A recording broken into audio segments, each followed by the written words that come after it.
والصلاة والسلام على أشرف الأنبياء والمرسلين سيدنا ومولانا محمد وعلى آله وصحبه أجمعين. السلام عليكم ورحمة الله وبركاته. دمان ولا شرف خلق جالية الصوماليات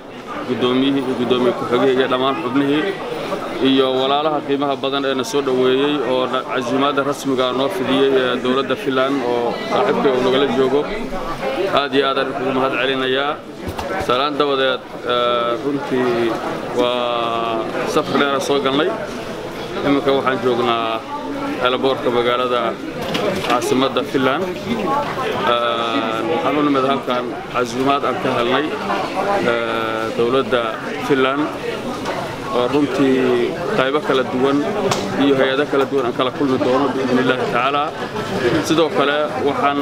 ayakana aan cazimaad ka helnay walaalaha ee jaaliyada Soomaaliya wadankan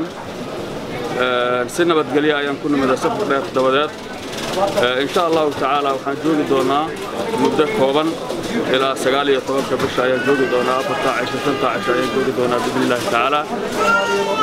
wixii dana aanu nimiday iyo howlaha aanu nimidana fadhi ayaan isku wareysan doonaa Allah ayaa ku mahadsan in si nabadgelyo halkan ku soo gaarnay walaalaha soo dhaweeyna aad iyo aad u mahadsantiin. Assalaamu calaykum warahmatullaahi wabarakaatuh.